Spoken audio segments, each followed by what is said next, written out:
예, 방금 말씀하신 대로 이 발제문 전체를 이야기하기보다는 뭐 그중에서 핵심적인 부분들만 추려서 짧게 말씀드리겠습니다.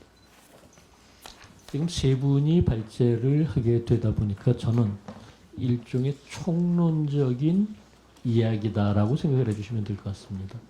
다시 말하자면은 이 세 개의 문제 법률들, 대법관 증언법, 재판소원 도입법, 법 왜곡죄 신설법, 이 세 개의 법 개개에 대한 이야기는 다른 발제자들께서 좀 더 심도 있게 이야기해 주실 것으로 믿고, 저는 도대체 왜 이게 사법학계냐, 사법학계라고 하는 것이 도대체 무엇이고 왜 생기고 그 결과가 무엇이고 이런 걸 어떻게 막을 수 있는지, 이런 데 초점을 맞춰서 말씀을 드리겠습니다. 여기서 많은 사람들이 쉽게 생각하면은, 아니 사법부 여전히 존재하는데 왜 사법학이냐.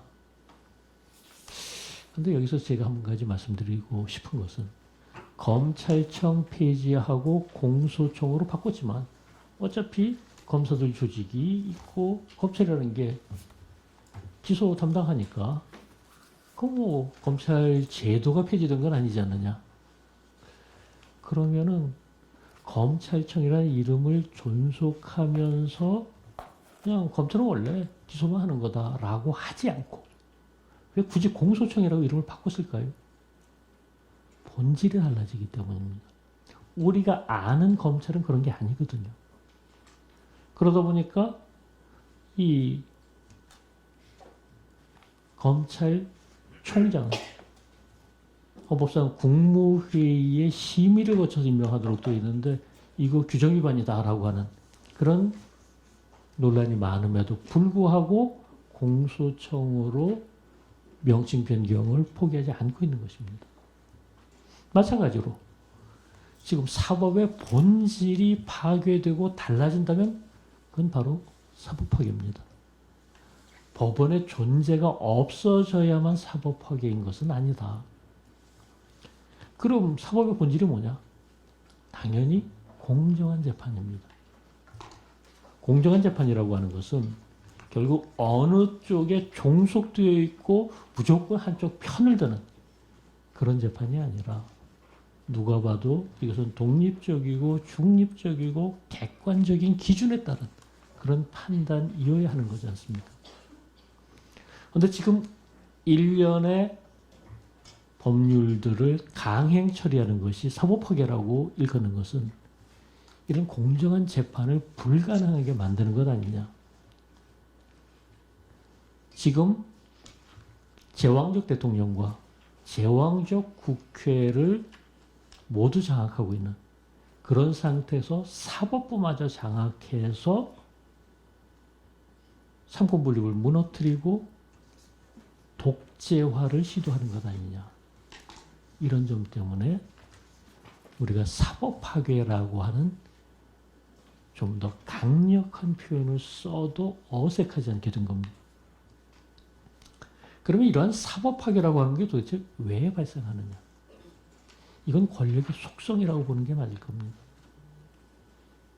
인류 역사, 수천 년 역사만 보더라도 민주주의 역사는 그 중에 최근 몇백 년에 불과합니다. 그 이전은 어땠습니까?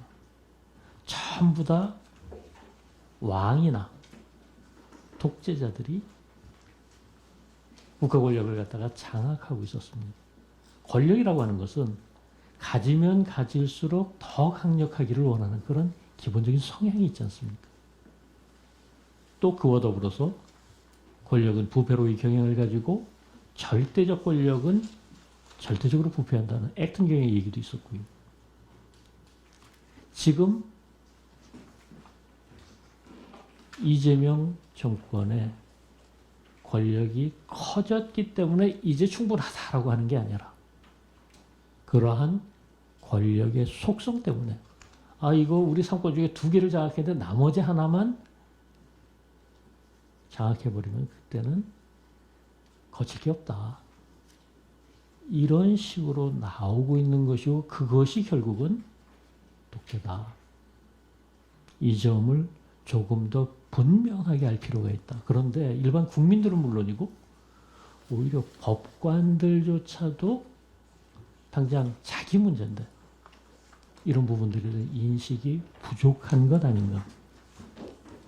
실제로 사법이 파괴되고 독재화된 사례들은 우리가 가장 많이 들고 있는 것이 이 나치 독일에 있어서의 사법부 장악, 그리고 그 이후에 이 나치 정권이라는 게 얼마나 독재화되었는지 가장 대표적인 사례지만, 뭐 최근에 있어서 베네수엘라나 헝가리나 몇몇 좀 선진국이라고 평가하기 어려운 나라에서 그런 사례들이 있었고, 그 결과가 결국 나라 전체가 기울어가는 그런 것이었다는 것도 잘 알려져 있습니다. 그리고 이스라엘 같은 경우조차도 그냥 여당에서 대법관 임명권을 갖다가 독점하겠다라고 하는 그런 식으로 나왔다가 결국은 대부분에서 그걸 이런 식으로 하는 건 위헌이다라고 해가지고 좌절됐었던, 권력을 가지면 가질수록 그런 경향이 뚜렷하게 나타나고, 그 위험성이라고 하는 것은 결국은 사법이 무력화되고, 사법이 무력화된다는 것은 우리가 잘 알고 있지 않습니까? 사법이라고 하는 것이 법치와 인권 보장의 최후보르다. 사법이 파괴된다, 법치가 불가능해진다. 정권에 대한, 권력에 대한 법적인 통제가 불가능해진다. 그 얘기는 권력의 오남용을 막을 수 있는 방법이 없어지고, 그랬을 때는 1차적으로 국민들의 인권이 제대로 보장될 수가 없습니다.